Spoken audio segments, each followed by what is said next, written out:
बिहार में इंजीनियरों की 64% पद खाली। इधर बिजली बिल ऑनलाइन ही होंगे जमा। केंद्र सरकार ने दिए सभी राज्यों को निर्देश।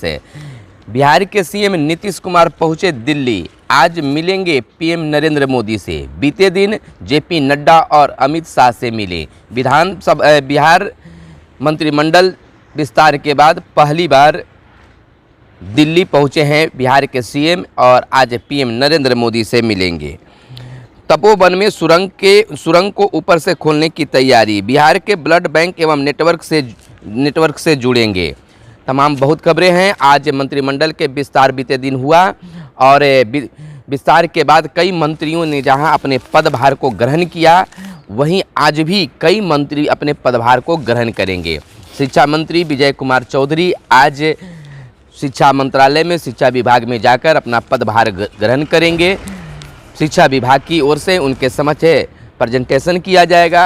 उनको बताया जाएगा किस विभाग में क्या कार्य चल रहा है और क्या करने की सोची गई है और कौन सा काम अंतिम चरण में है, कौन सा काम को अब तक शुरुआत किया गया है। तमाम चीज़ों का वह ब्यौरा देखेंगे।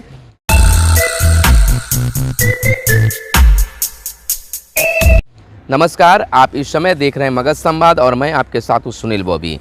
सुबह सवेरे के इस खास कार्यक्रम में हम आपके लिए लेकर आते हैं खबरों को अखबारों के पन्नों से चुनकर छाट कर लेकर आते हैं। अखबारों में क्या छपा है, क्या छुपा है, हम तमाम चीज़ों को आपको बताते हैं। सुबह सवेरे का यह कार्यक्रम सिर्फ आपके लिए होता है।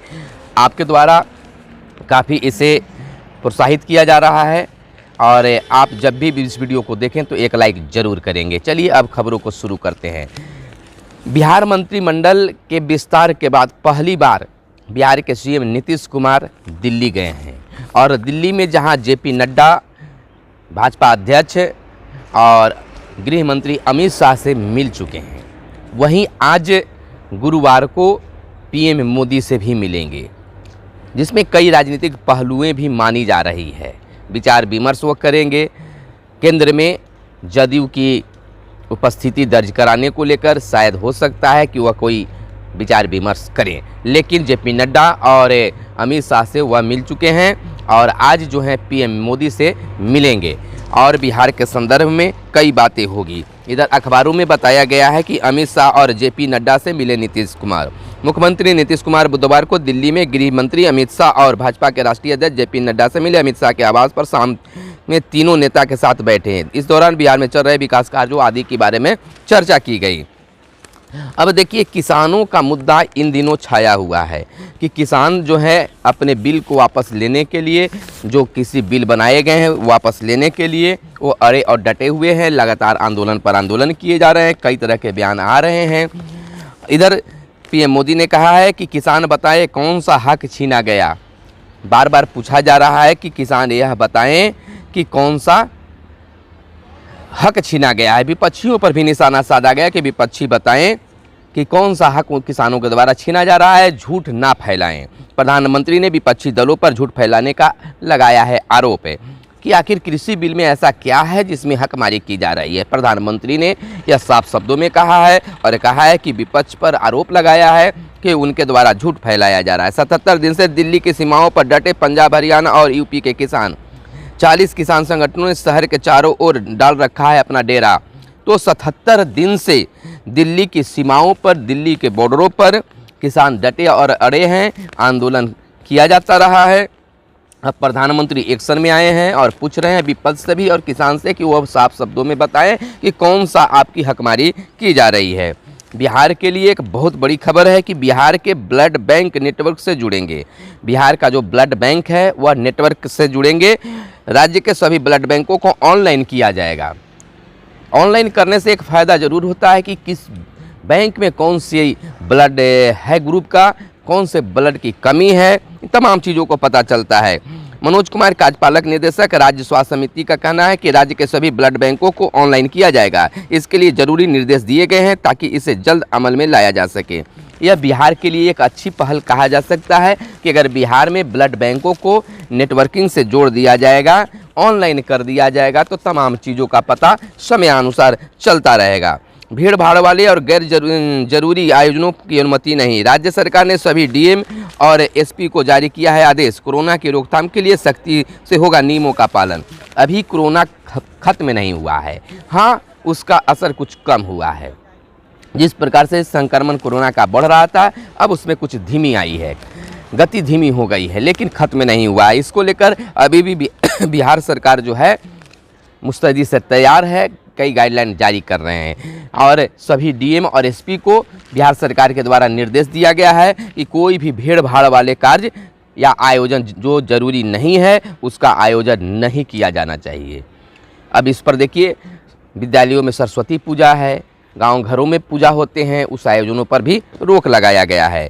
स्वास्थ्य बीमा में बेहतर पॉलिसी विकल्प, सिपाही की हत्या करने वाला ढेर, इन बहुत सारे तमाम खबरें जो हैं विभिन्न अखबारों में प्रथम पेज में बनाया गया है। और अब बता दें कि बिहार विधानसभा का चुनाव के बाद मंत्रिमंडल का गठन हुआ था, लेकिन कुछ मंत्रियों का ही गठन शपथ ग्रहण हुआ था। अब देखिए कि बीते दिन मंगलवार को मंत्रिमंडल का विस्तार हुआ, जिसमें कई मंत्रियों का चेहरा नया आया है, कई पुराने चेहरे भी सामने आए हैं। कई मंत्रियों ने अपना पदभार ग्रहण कर चुके हैं और कई मंत्री आज पदभार ग्रहण करेंगे, मंत्रालय जाकर अपना पद का ग्रहण करेंगे। जिसमें आज शिक्षा मंत्री विजय कुमार चौधरी भी मंत्रालय जाकर, विभाग में जाकर अपना पदभार ग्रहण करेंगे।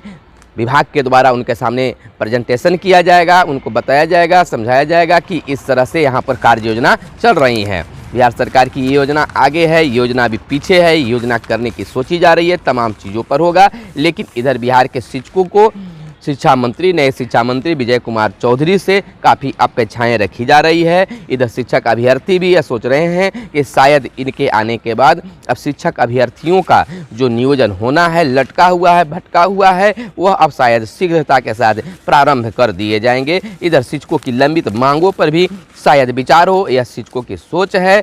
और शिक्षा जगत में कोई खास से बदलाव होगा, यह अभिभावकों का भी सोच है। अब देखिए कि किस प्रकार से शिक्षा मंत्री जो हैं बिहार के आम जनता पर, जनता के मंसूबे पर, जनता की अपेक्षाओं पर खरे किस प्रकार से उतरते हैं, ये तो आने वाले समय बताएंगे। 10 मंत्रियों के पदभार संभाला। 10 मंत्री जो हैं बीते दिन यानी बुधवार को अपना पदभार संभाला है। बताई प्राथमिकता, जहां कम काम हुए वहां विशेष ध्यान दे। लेसी सी का कहना है कि जहां कम काम हुआ है वहां विशेष ध्यान दिया जाए। विभाग की बड़ी योजनाएं हैं, मंत्री की राह में चुनौतियां भी हैं, समाधान क्या हो योजनाओं की स्थिति, तमाम चीज़ों पर लेसी सी के द्वारा यह मनन किया गया।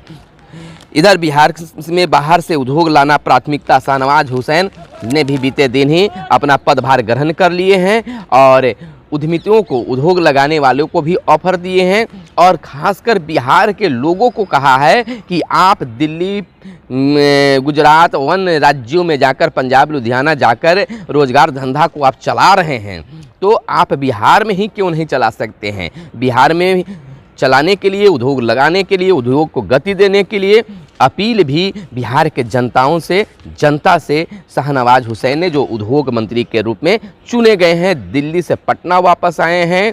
भाजपा ने एक बड़ी जिम्मेदारी दी है कि बिहार में, हाँ ये तो कहना बिल्कुल सही है कि अगर बिहार में अगर रोजगार धंधा अगर बढ़ जाए, रोजगार लग जाए, उद्योग लग जाए, तो निश्चित तौर पर बेरोजगारी कुछ हद तक रुक सकता है, यानी रोजगार मिल सकता है। और जो अपने राज्य को छोड़कर दूसरे राज्यों में जाते हैं, अपने राज्य में ही उतना पैसा कमाएंगे। नज़दीक रहकर, अपने घर के नज़दीक रहकर पैसा कमाना बेहतर होता है। तो उन्होंने कहा है कि बिहार में बाहर से उद्योग लाना प्राथमिकता होगी। बाहर में जो उद्योग धंधे चल रहे हैं उसको बिहार में लगाने की भी बात शाहनवाज हुसैन के द्वारा किया गया है। 5 बड़ी योजनाएं बताया गया है। ब्रिगेडा की ओर से जमीन आवंटन, हर जिले में क्लस्टर का खोलना, SIBP के पास निवेशकों का अनुदान, सिंगल विंडो सिस्टम में ऑनलाइन मंजूरी, इथेनॉल उद्योग पर विशेष काम करना। तो इन तमाम चीज़ों के बीच में शाहनवाज हुसैन के द्वारा मीडिया से कल बात की गई। अब जहां पर पहली बार या नीतीश कैबिनेट में शामिल हुए हैं, मंत्रिमंडल में शामिल हुए हैं, तो इनकी राह भी कठिन ही माना जा सकता है। और किस प्रकार से यहाँ उद्योग धंधा शुरू करेंगे और अपने भाजपा को ऊपर की ओर उठाने का काम करेंगे, भाजपा का नाम रोशन करेंगे, यह तो आने वाला वक्त बताएगा। पंचायतों को आत्मनिर्भर बनाएंगे, सम्राट चौधरी का कहना है के पंचायती राज मंत्री जो हैं सम्राट चौधरी, क्या पंचायतों को आत्मनिर्भर बनाया जाएगा। पंचायती राज इनको देखा गया है और चुनाव भी सामने है। अब पंचायतों को किस रूप से नए ढंग से लेकर चलते हैं यह अब उनके जिम्मे आ गया है। विभाग के प्रमुख योजनाओं को इनके द्वारा रखा गया है। गांवों में हर नल जल योजना, नली गली पक्कीकरण योजना, सार्वजनिक कुओं का जीर्णोद्धार, सभी गांवों में सोलर स्ट्रीट लाइट, ग्राम पंचायतों में सशक्त करना। ग्राम पंचायतों को सशक्त करना, अगर ग्राम पंचायत सशक्त होते हैं तो निश्चित तौर पर विकास होकर ही रहेगा। मंत्री पदभार ग्रहण की सूचना प्रधान सचिव को नहीं देने पर 2 कर्मी हो गए हैं निलंबित। जिलों में जाकर योजनाओं को हकीकत देखेंगे खान, यानी अल्पसंख्यक कल्याण मंत्री जमा खान जो हैं, उनका कहना है कि अब जिलों में जाकर योजनाओं की हकीकत को, तस्वीर को देखेंगे। अल्पसंख्यक कल्याण की 5 बड़ी योजनाएं रखी गई है, बताई गई है। गांधी घाट पर फिर शुरू होगी गंगा आरती। मंत्री, बिहार में इंजीनियरिंग को 50% के पद खाली हैं, रिक्त पड़े हुए हैं, इसको भरने के लिए भी बात चल रही है। यानी कह सकते हैं कि सुमित जो हैं, सुमित सिंह, विज्ञान एवं प्रौद्योगिकी मंत्री सुमित सिंह ने कहा है कि अभी जो पद खाली हैं उन पर सोचा जाएगा, गुणवत्तापूर्ण शिक्षा सुनिश्चित करेंगे।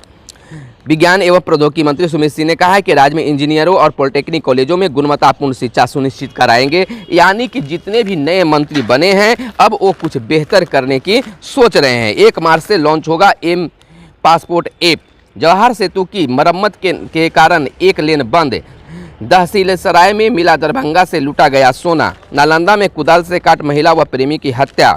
बिहार में देखिए एक बहुत बड़ी खबर शिक्षा विभाग से निकलकर सामने आई है। बिहार में मध्यमा परीक्षा 3 से 6 मार्च तक होगी। मध्यमा की जो परीक्षा होती है वह 3 से 6 मार्च के बीच होगी। 10वीं और 12वीं के केंद्र पर होगा आइसोलेशन कक्ष। तो इन तमाम खबरों के बीच कुछ और खबरें आपके लिए हम चुनकर लाए हैं जो आपको जानना जरूरी होगा। अब ऑनलाइन जमा होगी बिजली बिल, यह केंद्र सरकार से बिहार समेत सभी राज्यों को निर्देश दिया गया है। इससे जहां बिजली विभाग को फायदा होगा, सरकार को फायदा होगा, वहीं उपभोक्ताओं को भी बिजली ऑफिस दौड़ लगाने की जो ज़रूरत होती है उसमें राहत मिल पाएगी। तो यह योजना केंद्र सरकार के लिए एक बेहतर और आम लोगों के लिए बेहतर कहा जा सकता है। +2 शिक्षकों के अध्ययन अवकाश के लिए 3 साल का सेवा अनुभव।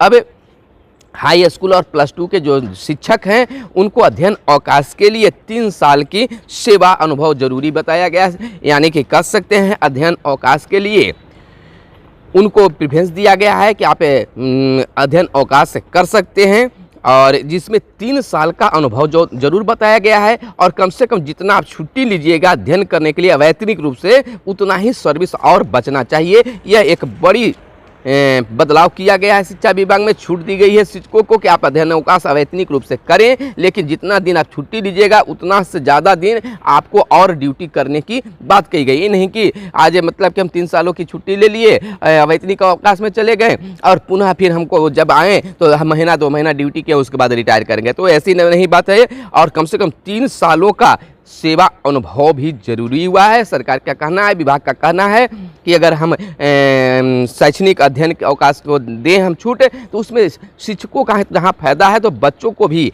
वह ट्रेनिंग करके आते हैं, अध्ययन करके आते हैं, तो उस बच्चे को भी फायदा होगा। सरकार ने नियुक्ति का मजाक बनाया है। गगन का कहना है राष्ट्रीय जनता दल के नेता का सरकार जानबूझकर शिक्षक नियुक्ति के मामले को मजाक बना दिया है।